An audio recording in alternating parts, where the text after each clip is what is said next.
Neither macro focus nor action mode works in cinematic mode. You can only film 24 frames per second at 4K, not 1080p.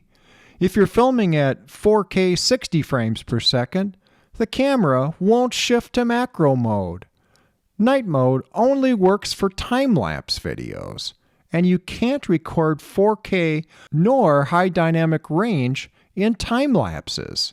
Say what? I've prepared this table for you that has the iPhone video modes across the top, the features along the left, and what Apple actually delivers at the intersection of the rows and columns. We'll start with the state of affairs with the iPhone 11, and we'll fill in the blanks with each succeeding model.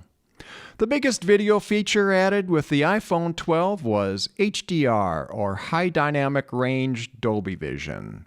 Less well known was the addition of night mode to time-lapse videos. The iPhone 13 was a massive release for video that included cinematic mode, macro, and the ProRes format. Oddly enough, as you can see in the table, you can't use these features together.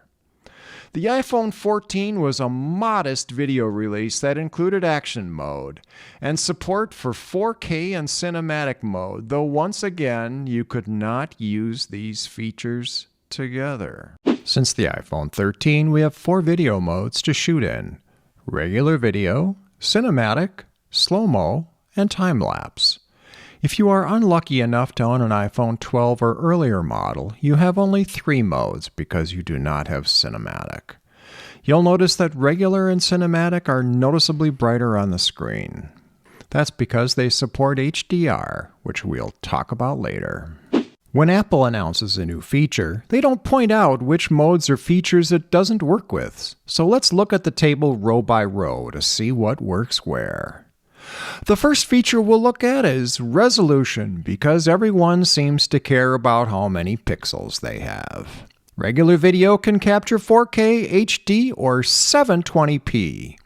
Cinematic mode drops support for 720p, but it didn't support 4K until the iPhone 14. Both slow-mo and time-lapse are HD only. You can work around the time-lapse restriction by using a third-party app and creating video from 4K resolution photos, but that's a story for another day. Frame rate. Regular video can be captured at 60, 30, or 24 frames per second, but the latter only in 4K resolution, and poor old 720p only gets 30 frames per second. Why Apple limits this, I don't know. Cinematic mode works in 30 or 24 frames per second, but again, 24 frames per second is for 4K only on the 14. Slow-mo can be 120 or 240 frames per second, but the selfie camera is 120 frames per second only. Apple's unique approach to time-lapse ends up with a frame rate that gets lower the longer you let the time-lapse run, but it labels the result with 30 frames per second for playback. Now let's have a look at zooming. This gets even more complicated because within each model of iPhone, Apple released different versions with differing sets of lenses. So to keep things from getting too complicated, let's just illustrate with the iPhone 14 Pro, which has the most zoom levels. Both regular video and slow-mo allow you to press and hold on a zoom factor and bring up a zoom wheel that allows you to set zoom levels precisely. But cinematic and time-lapse limit you to just selecting the lens. You can't even pinch the screen to zoom. My guess is cinematic mode uses the ultra-wide-angle camera, which has a deep depth of field to gather all the focus data, but time-lapse makes no sense at all to me. Apple made a lot of upgrades to the selfie camera with the iPhone 14, but it still has no ability to zoom whatsoever. You just have to stretch your arm. Closely related to the zoom lenses is the macro mode that was introduced with the iPhone 13, that uses the ultra-wide-angle lens.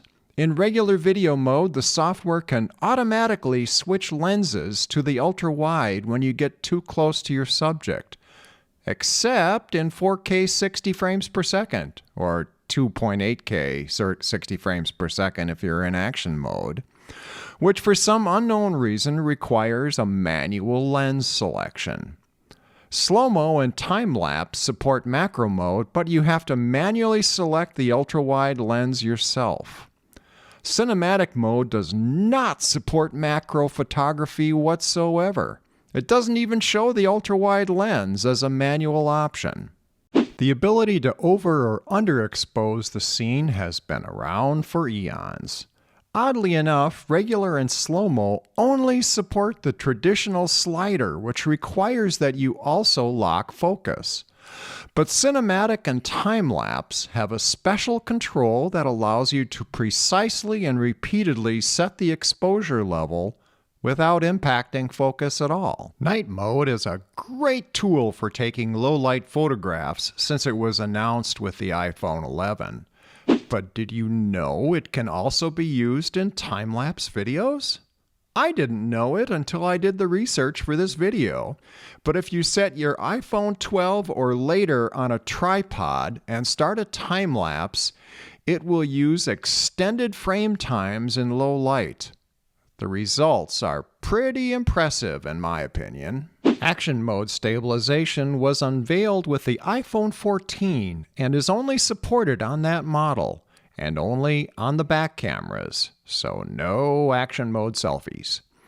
It is also only supported in regular video mode. I get why time-lapse and slow-mo wouldn't support it, but too bad that cinematic mode doesn't either.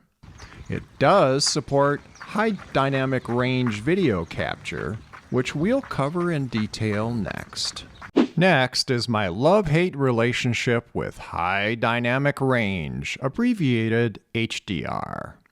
This became standard way back with the iPhone 12.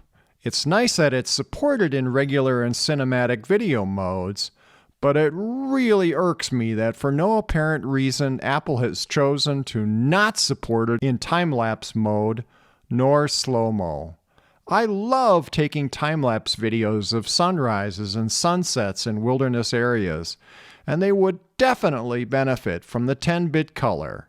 But no go. Come on, man! ProRes is available on the 13 and 14, but only in the regular video mode. It works with action mode, HDR, and macro all at the same time, and on all cameras, including the front selfie camera. Once again, no 720p. We have covered our table row by row because that's the best way to understand those features. However, if you are getting ready to shoot a video, the best way to do it is to look at it by column. For example, if you want to make an HDR cinematic video, you better have an iPhone 14 and know that you aren't going to be using action mode nor using macro shots. That wraps up our look at the iPhone video feature mess. I've done my best to get all this straight, and it hasn't been easy because a number of the Apple support sites have out-of-date information, and I only have my iPhone 14 to verify the accuracy. If you find any errors in my analysis, do let me know. When we get downstream from the camera app to the Photos app, iMovie, and Final Cut Pro, things get even more complicated, and that will be the subject of my next video. Until then, happy shooting. If this video was useful, please like this video or leave me a comment on it or subscribe to my channel. In the show notes below, there is a link to a PDF of the table I created for this video. You can click on it to download it to your computer. Thanks for watching.